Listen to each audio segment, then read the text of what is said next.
excited about this particular episode topic. And it's one that everyone has had some experience talking about or experiencing themselves. And it's an age difference in romantic relationships.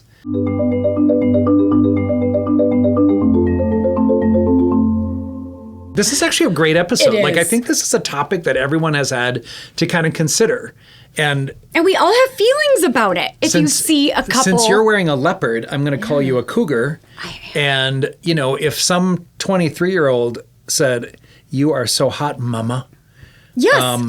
Which happens all the time. Do you know how people talk about like May-December relationships? Yeah. Yep. Well, robbing the cradle. Are you May or are you December? Like when you think about age difference, are you thinking you'd like to be with someone more in the 80-90 range? Are you the I'm trying to May? think of an 80-something male or female who, you know... My mom is 80 and hot stuff. Jane Fonda comes my way. I'm in. She's stunning. She is. And I would love our conversations. So I don't even know how old she is, but... Oh, I want to say she's up there in her 80s. Yeah, Jane Fonda. If you have any Spectacular. interest in going to dinner, I would love to buy you dinner, even though you make like shitloads more than I do. You're going to take her out? That's so I would love sweet. to take her out and talk to her. Jane Fonda would be on my list. Okay, I am going to plug She's gorgeous. another podcast right now. Dolly Parton, I don't know God. how old you are. Anyway. I'm obsessed with her. I know you are. There is another husband just died. amazing podcast called Wiser Than Me with Julia Louis-Dreyfus. And she had a fantastic episode with Jane Fonda. Oh. It was, I love that podcast. It's really great. Those two are really amazing people. Yes. I couldn't get enough. So we all have feelings about it. Would you like to hear the write-in? Yeah, I'd love to hear what someone wrote into us about this very topic that I cannot wait to talk about. I wanted to reach out and share what I'm experiencing right now and get your takes. My name is Teresa. I'm a 53-year-old woman. My kids have grown up and moved out, and I'm falling in love with a 33-year-old young woman with an amazing personality and a thriving career. We get along great and have so much in common, but the age gap does make me worry sometimes. For instance, we're in very different life stages. I'm thinking about better work-life balance, self-care. I'm leaning into my hobbies, the hobbies I've neglected since having kids. I'm thinking about retirement and traveling more. And she is still building her career. She may or may not want kids in the future, and I'm certain I'm done. Also, sometimes I feel like our friends and our family are judging us, and they have strong opinions about us. And while we're very confident in what we have, it can be tough to ignore the looks and the comments. Also, sometimes our age difference shows up in our communication styles. Yeah, and the way we handle emotions. I have 24 years of life experience and relationship experience on her and just don't get as reactive and emotional as she does. How can this relationship work? Can we find common ground on these big topics? So many things here. Yeah, I love this. And this writer is so astute in her ability to identify what some of those issues are. I'm going to make a joke about cultural references for a second. So every once in a while, I'll have a client that I'm working with, and they're a little bit younger, and I'll say, you know, like the Brady Bunch, when this happened, and they're like, the what? And I'm like... Or when you say Instacart...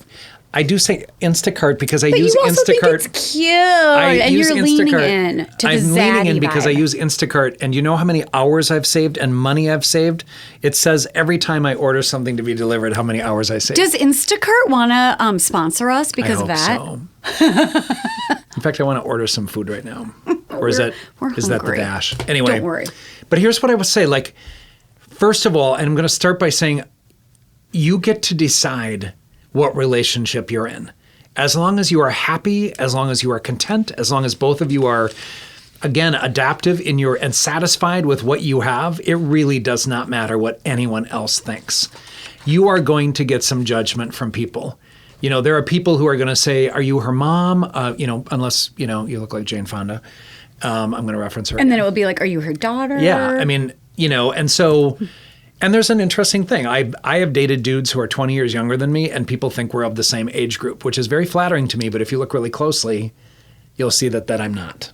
Did I just do a little bit of self something? Lean in. I'm leaning in. So, but the thing about it is, guys, I think this relationship is yours. However, communication is going to be the key. I'm going to just stick with it right away, because you have to communicate about the cultural reference differences, the developmental differences, and specifically when you talk about developmental differences, this idea of possibly having kids in your 50s, which is going to be harder than it is, like obviously maybe, she would carry the child.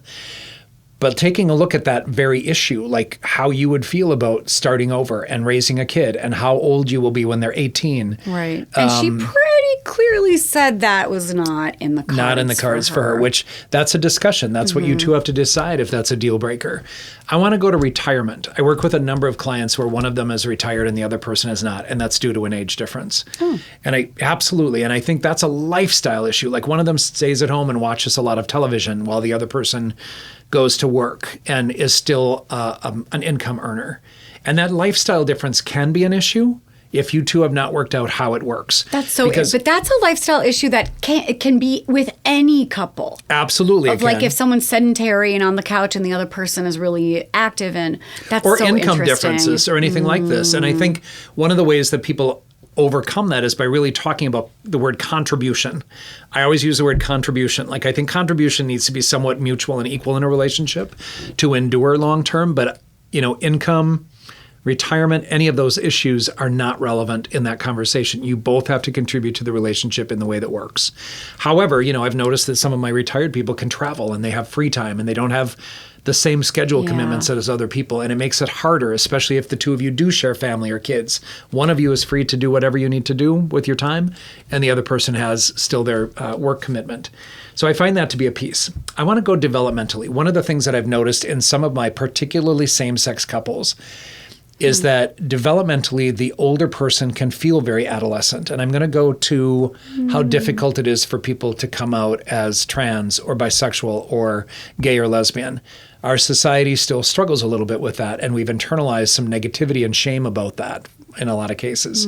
So people oftentimes get stuck, and I've noticed some I'm going to pick older men who find someone in their 20s to kind of date. And part of the reality is that person is kind of stuck in that adolescent phase because they're not integrated in their life, or they haven't come out of the closet, the proverbial closet. And so people kind of get stuck. Like I've noticed some older men look very adolescent in terms of their dating patterns and communication patterns and how they view relationships. It's like going to prom, for the first time, like all that giddiness that happens when we're an adolescent. Whereas if we've kind of integrated our lives fully, we're probably a little bit more emotionally and socially mature. Okay, that is fascinating, and I hadn't really thought about it that way. But then the idea that like age is just a number, and what might be more important here is if your emotional maturity is matching, and you might actually be more developmentally in the same stage, which is pretty interesting to think about. Isn't it? That it isn't age.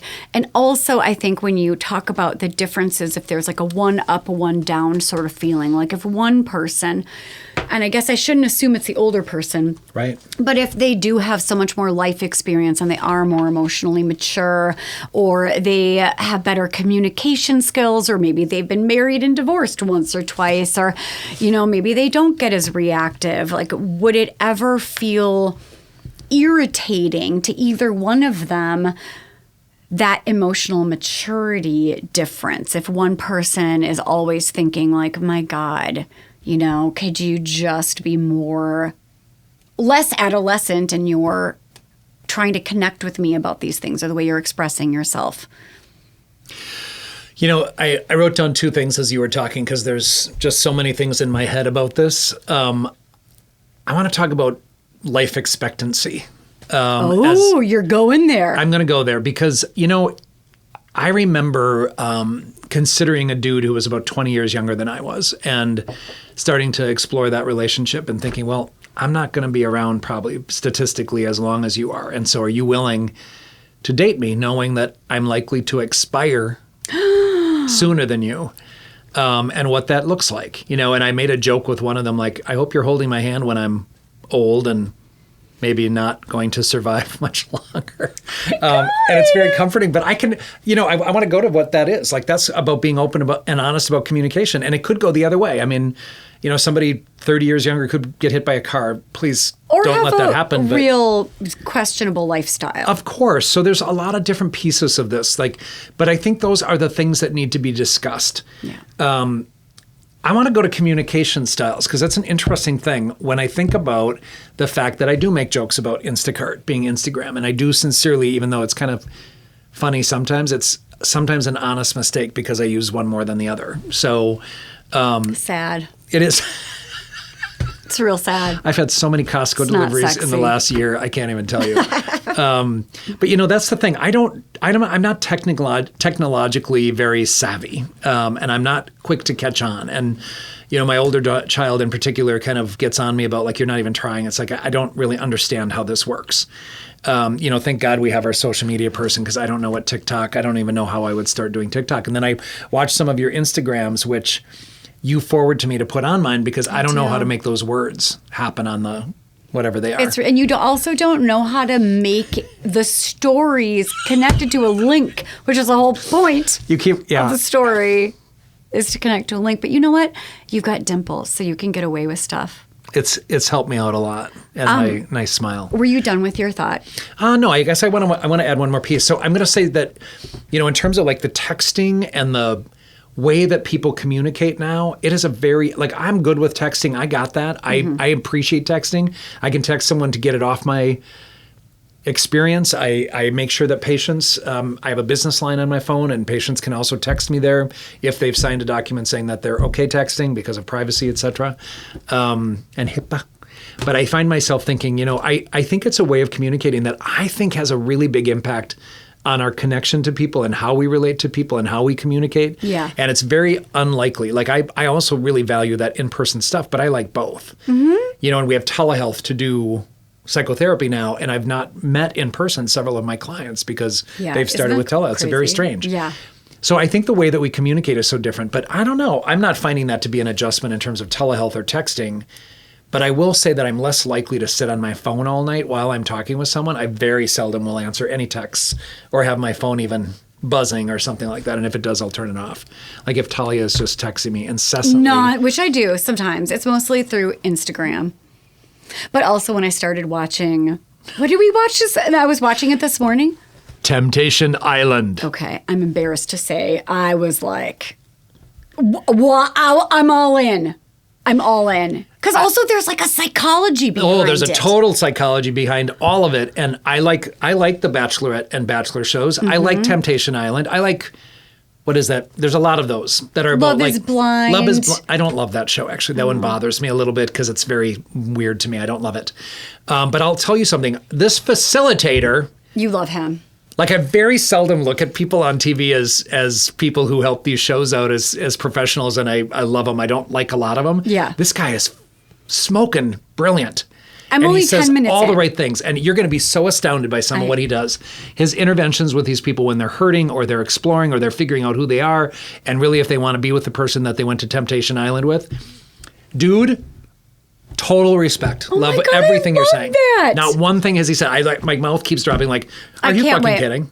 I can't wait to dive in deeper. Love I kind this of want to man. watch it with Rob because I feel like it's just such good It's conversation. good. It's really good. Thoughts about the age difference and ways to maybe make it work, because there was an article in Psychology and Aging. I think it's like a magazine, and what they say is that the satisfaction reported in couples with big age gaps is no less than the satisfaction of any other couple. So that's just something to remember, that you can actually make it work and you can have a beautiful, satisfying relationship. There are ways of leveraging the differences and bridging the gaps and making that work for you.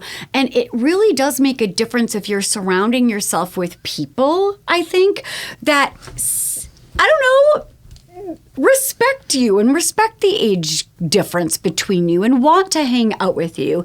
And it isn't like you have a whole bunch of friends that are 53 and you're one, that she's the only one who's in her 30s. Maybe it's like a group of people that's a little more dynamic in age.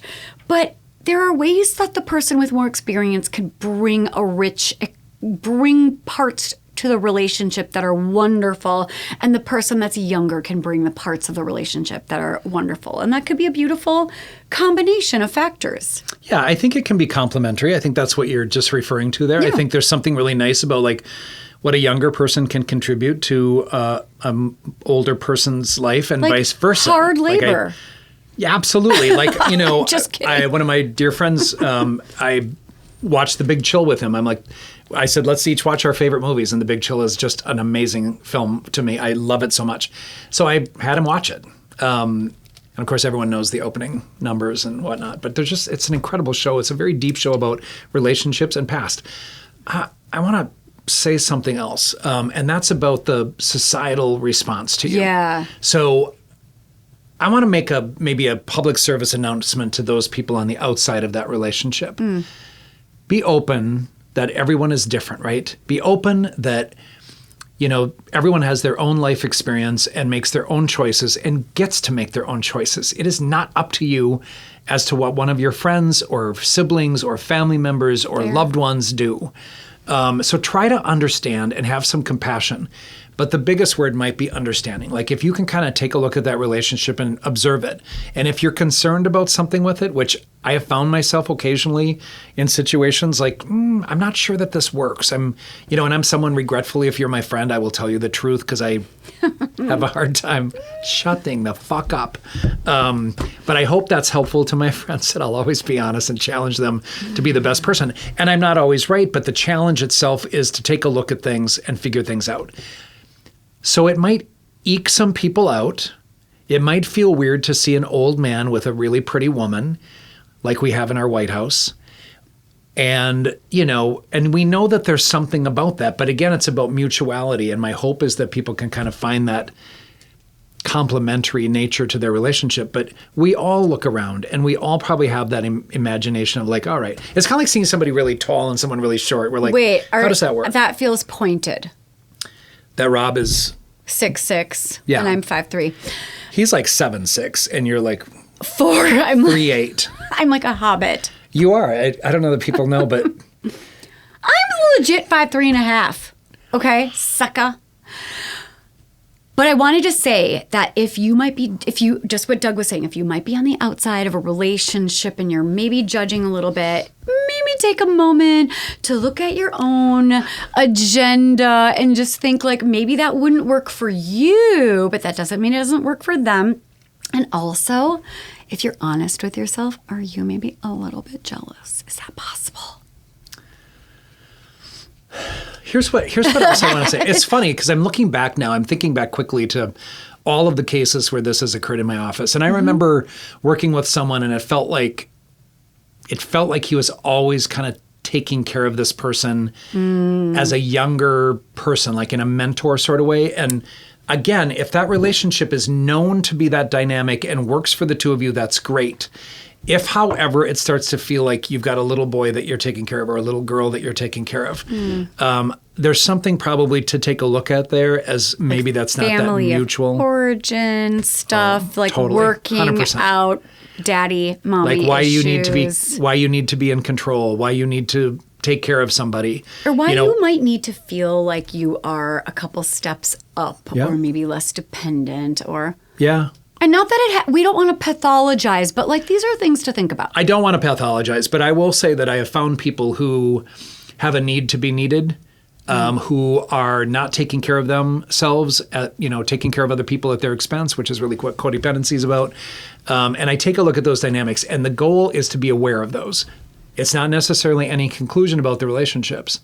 I know a lot of people, I have friends who are in relationships where it feels like, all right, one of you is like a very young person who needs to be cared for and the other person needs to be needed. And frankly, I think trauma bond in those situations, like are the two of you both reenacting your trauma and needing each other in the way that is probably not the most healthy. But also that doesn't mean that any couple that's realizing that about themselves can't grow together 100%. And acknowledge and have these amazing conversations. And this is where therapy comes into play. Well, that is where right? Well, therapy is highly encouraged. And I think, I would strongly encourage anyone in these circumstances, not only, if you're feeling judged and if you're feeling as though other people don't understand, take a moment, maybe say, so I realize that this is not on the outside, something that looks like everything else in our world, which, again, I don't particularly care for this idea of labeling or saying that one person needs to do what the other person does or everybody needs to do one particular way of doing things. But I will say that this is about the two of you communicating. So I would say to this writer, please talk about this stuff. Make sure you two have covered every element, from social to family to kids to life development to mortality to money to, how the two of you contribute to this relationship. I love that. It has to work for both of you. I will say, I will never forget, I was helping a couple, there was about a 25-year age difference. The older person with some urinary issues and needed to pee a little bit more, left for the bathroom, and the person whispered, "Don't let anyone ever do this. It was fine years ago. It's not fine anymore." You have to somewhat anticipate that this developmental stuff will change and that one of you will age differently than the other. Are you horrified? I'm horrified. And I don't think there's one rule for everybody. I just don't think that. Wow. I'm going to have to noodle on that. Are you? The two closing things that I'm thinking about of course, it's all about communication, of course. But Always. also, I feel like more important than age is if you have shared values and if you are dreaming together, growing together, thinking about a shared future, like cultivating a life and a lifestyle that feels good to both of you based on wherever you are in your lives. And as Doug was saying, it's not, or maybe I was saying it, I am really smart, just to have a bad memory, about just that it's the emotional maturity, not the age. One size does not fit all, folks. We hope you found value from today, and I'm so grateful to all of you that are writing in. It is our jam. It's our favorite thing in the world to do. You can find us on social media. We're on TikTok. We're Not Fine. We're on Instagram, Douglas L. Jensen with an E-N, Dr. Talia Jackson, and We're Not Fine Pod. And if you have anything you want to have us talk about, if you have any questions for us, if you have anything you're pondering as you're listening to this or other episodes of our podcast, we've now been around for a long time. Yeah, and grateful to all of our viewers and listeners. We're on, of course, the people who watch us have enjoyed some of that as well. Oh, yeah, YouTube. On the YouTube, yep. Because we're like matching for you. Yeah, we do dress a certain way. So, are you all right there? Gramps. Don't burp me. If you... But go to We're Not Fine, and anything you want to put in, we have a space for you to submit any questions, comments, etc. We love your comments. We get positives and we get some potential negatives about us bantering or my sexual behavior. I don't know what that was about, but by all means, we welcome your comments. It's part of the discussion that we hope to encourage in this world. And feel free, if the spirit moves you, to subscribe, comment, write a review. Give us 25 million stars. Send us to your friends and relatives and your boss that you hate and you're, anonymously, I don't know. We love you guys. Take care, everybody. See you next time.